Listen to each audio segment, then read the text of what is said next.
bahwasanya Hasan dan Husain dikekah, diakikahkan oleh Nabi kabshan, satu kibas. Jadi Rasulullah itu pernah mengkekahkan Hasan Husain itu 2 kambing, satu-satu untuknya.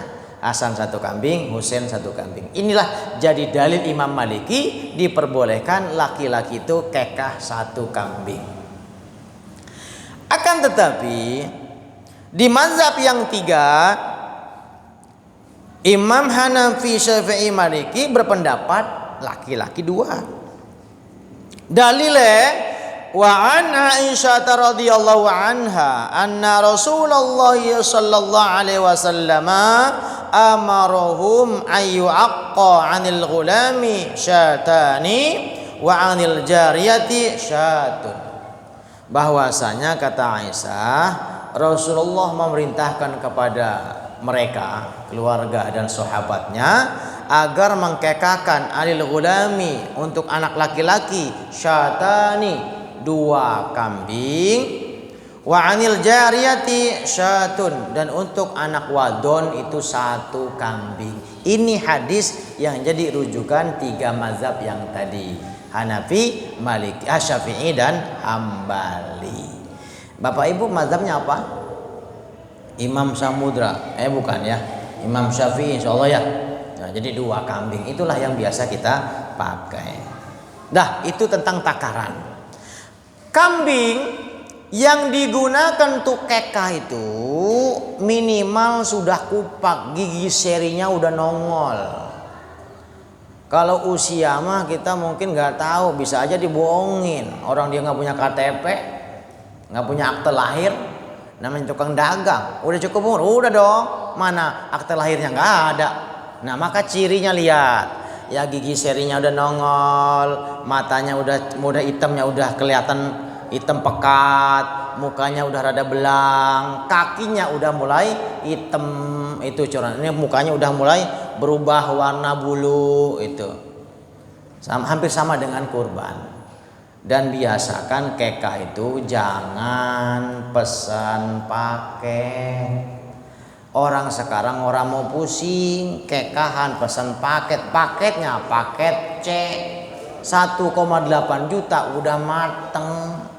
Itu yang dipotong kambing apa kucing? Ya, logika aja Pak, kambing berapa duit kambing satu biji?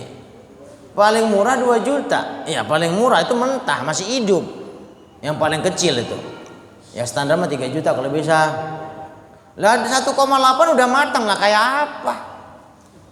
Orang tua sekarang nggak mau pusing pesan paket, padahal yang bener itu orang tuanya beli kambing sendiri, potongin sendiri, siangin sendiri, dimasak sendiri, bagikan. Itu yang bener. Kalau kita nggak mampu, ajak tetangga satu RT, yang laki-lakinya bagiannya nyangin dan bakar sate, yang perempuannya bagiannya masak gulai. Nah kan capek-capek itu habis ngipasin kita makan tuh antu dicemilin. Tapi kompak, enak nggak? Kambingnya banyak, dagingnya, ada keakraban di sana. Jangan semua beli paket. Pernah jamaah saya ditipu sama yang jual paket begituan. Harga murah, nggak taunya ketemu kejebak di pasar Tambun. Dagingnya bukan motong, beli di pasar Tambun, kambingnya pantasan murah. Jangan, biasakan kekah buat anak, pilih kambing yang bagus kayak kurban, yang galak, yang bangor, yang aktif. Karena apa? Simbolnya anak yang aktif itu anak pinter. Pak, Bu, saya kenapa bisa ngomong? Saya walaupun masih muda, anak saya banyak. Puluhan tahun saya ngurusin anak banyak. Sekarang 60 anak saya. Anak TPA maksudnya. Ngajar ngaji. Tahu karakter bocah. Bocah yang pertekelan ini itu bocah pinter. Tapi kalau bocah klemer, awas Pak. Punya anak klemer. Idiot takutnya. Makanya kenapa kita ketika milih kambing buat kekah cari yang bangor, yang galak, itu yang dicari. Jangan kambing sakit dibuat kekah, ya elah. Biar anak kita simbolnya ya begitu. lincah macam bocah tadi itu. Biarin. Bocah begitu bukan nakal, aktif. Nggak ada bocah nakal. Aktif. Cuma ada yang aktif, ada yang hiperaktif. Yang kita kendalikan yang hiperaktif. Yang aktif biarin, cukup dikendalikan saja, kasih tahu aja, nggak usah dimomel-omelin. Kenapa? Semakin sering bentak anak, anak semakin bego. Jangan, luruskan saja, jangan nak.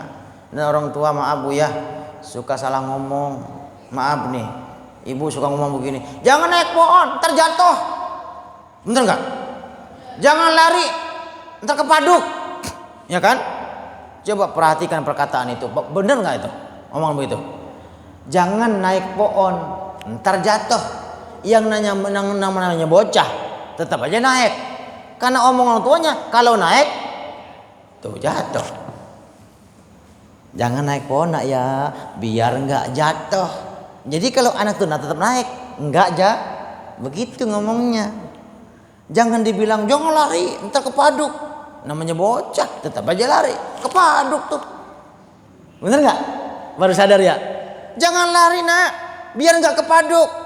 Tetap lari, nggak kepaduk. Omongan orang tua tuh kadang-kadang nyeplos, senyablak. Nah baik. Jadi pilihlah kambing yang bagus tuh kekah anak. Usahakan milih sendiri, jangan beli paket. Kalaupun kita nggak mau capek, cari pengusaha kekah yang punya kandang kambing, di mana kita suruh milih, saksikan penyembelihannya, pastikan itu kambingnya, baru kita percayai. Biasanya harganya mahal. Tapi kalau yang dipajang-pajang di tiang listrik, ya kan ya, anu kekah itu, paket A 1,8, paket B 2 juta, paket C 2,5 umpamanya itu, maaf nih, jangan fokus ke sana. Bagusnya kita milih sendiri, kita siangin potong dewek, bagikan sendiri. Itu yang lebih bagus. Kenapa? Untuk anak. Fadilah keutamaan kekah. Wa an Aisyah radhiyallahu wa an Samurah anna Rasulullah sallallahu alaihi wasallam qala kullu ghulamin murtahinun bi'aqiqati tuzbahu anhu yawm as-sabi'i wa yuhlaku ra'suhu wa yusamma.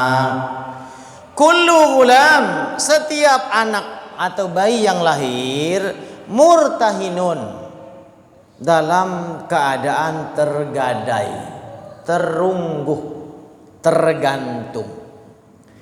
Bi'aqiqatihi, dengan kekahnya. Anak yang lahir itu dalam keadaan tergadai dengan kekahnya. Tuzbahu anhu, sehingga disembelihkan untuk si anak, berikan kambing maksudnya, yauma sabi'ihi, di hari ke-7 kelahirannya, boleh juga di hari ke-14 hari lahirnya, boleh juga hari ke-21 kelahirannya, boleh juga hari ke-40 kelahirannya, atau selama anak itu masih tanggung jawab kedua orang tuanya. Boleh. Pak Ustadz, gimana kalau umpama orang tua kita dulu itu enggak kekahin kita? Boleh enggak kita kekah sendiri? Boleh. Maksudnya sebenarnya bukan kekah sendiri, kita akekah sendiri itu artinya meringankan tanggung jawab orang tua yang mestinya mereka yang mengkekahkan, tapi bisa jadi karena orang tua kita nggak tahu ilmunya atau nggak punya uang dulu, maka boleh kita sedekah, kita kekah untuk diri sendiri, pahalanya ya tentu kita dapat pahala sedekah kepada kedua orang tua. Murtahinum biaqiqati, tergadai dengan kekahnya. Gini maksudnya, anak yang lahir tidak dikekahkan, umpama dia meninggal saat dia belum baligh, belum memikul dosa, kalau anak itu belum dikekahkan kedua orang tuanya, maka si anak yang mati dalam keadaan suci tersebut tidak bisa memberikan syafaat untuk kedua orang tuanya. Anak yang mati sementara dia belum balik, belum punya tanggung jawab dosa, itu menjadi celengan, tabungan buat orang tuanya. Memberikan syafaat, bantuan buat orang tuanya. Kalau anak itu sudah ditebus. Kalau anak itu belum ditebus, maka si anak nggak bisa memberikan manfaat syafaat kepada kedua orang tuanya. Inilah fadilah keutamaan kekah atau aqiqah. Akikah. Jadi akikah itu syariat. Walimahnya budaya. Nah, kalau macam walimahnya bentuk kekahannya ini mah masing-masing. Ada orang manggil orang ini ya baca maulid, ceramah agama, makan bareng, silakan. Pak Ustadz, saya pesan tapi yang bagus ininya apa pengusahanya, silakan bagian beseknya. Pak Ustadz, boleh nggak bagian daging mentahnya? Silahkan, boleh nggak apa-apa. Pak Ustadz, saya kalau kekah anak itu ngebagiin daging ke tetangga sambil ngepel jalanan, ya silahkan. Jangan bilang bid'ah, ngumpulin orang makan-makan kekah, bid'ah. Enggak, walimah caranya kita mengkekah anak ya monggo. Silakan dengan cara masing-masing. Kalau kita kan gaya sambil cukur rambut, meresmikan nama, kan begitu ya? Wayuhlaku ra'suhu wayusamma. Setelah kekah, rambutnya dicukur, dibotakin, ditimbang, itu rambut bayi, rambut pertamanya ditimbang, dikalkulasikan dengan berat emas, duitnya disebarkan, dibagikan kepada fakir miskin. Itu sunnahnya begitu.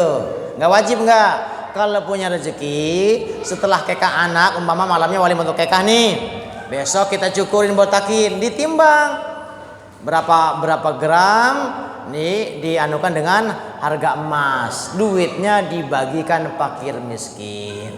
Itu yang bagus. Kemudian wayusamma, kemudian berikan nama yang baik untuk anak. Al ismu doa, nama itu doa. Jangan ngasih nama sembarangan ke anak. Orang dulu kan ya, saya ketemunya anaknya Panjul, namanya Panjul. Anaknya palanya nggak lempeng, nggak bulat, gepeng, kayak korek api, pentol, ya kan ya. Nah jangan, dulu mah biarin aja, orang tua kita nggak tahu. Sekarang udah banyak ustadz nanya-nanya nama yang baik. Jangan mentang-mentang tahu Quran, nyari di Quran nama anak, ketemu Muhammad dipakai, tambahnya satu lagi biar umroh nggak usah nama-nama lagi. Nyari lagi di kebet, ketemu Fir'aun, sambungin Muhammad Fir'aun. Jangan, nanya dulu sama orang-orang ngerti. Jangan sejobloknya seketemunya. Kenapa? Nama itu doa. Kasih nama yang baik. Tapi jangan sok-sokan juga lah. Anak orang Islam namanya Michael, James, Franz, Fred. Ya janganlah, biasa-biasa aja. Tukiran, Tugimin, Tukijo, Tukino gitu. Nggak tahu artinya apa, nggak tahu saya. Tapi kalau artinya bagus silakan. Yang penting maknanya bagus, karena nama itu doa dari orang tua. Saya punya namanya Zaidan Fikri. Pas waktu masih kecil saya nggak ngerti artinya apa. Pas sekarang udah ngerti bahasa Arab, saya pelajari.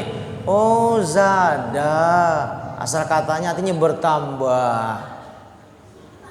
Fikri artinya pinter, disatuin nambah pinter. Oh itu artinya doa.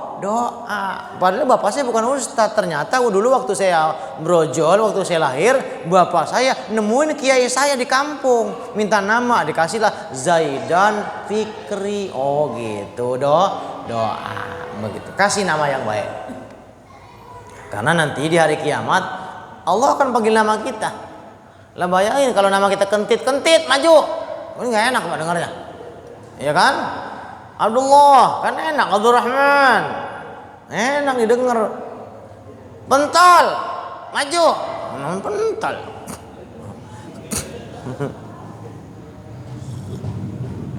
Tapi nama bapak kita yang udah namanya terlanjur begitu jangan diledek, karena itulah yang ditahu sama orang tua kita. Ya, insya Allah niatnya baik. Pusing nggak ketemu nama, pas hari Kamis namanya Kemis, merojol Jumat namanya Jumat.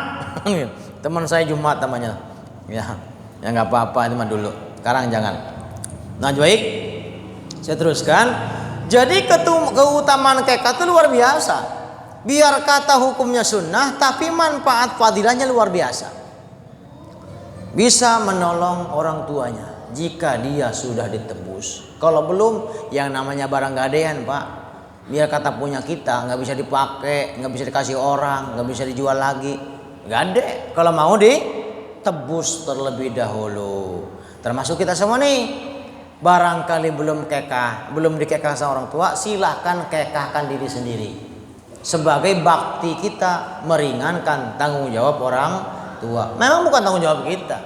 Tapi kalau kita sudah kekah, umpama bapak masuk surga, bisa ngebetot tangan bapak kita. Kenapa? Sudah tertebus. Beda kalau anak belum ditebus. Demikianlah sementara, saya nggak bisa lama-lama karena ada 3 lagi nih jadwal. Barangkali ada pertanyaan tentang kekah, silahkan dipertanyakan. Kalau tidak ada, saya akan teruskan sedikit sampai nunggu isya. Allah alam bishawab. Mangga.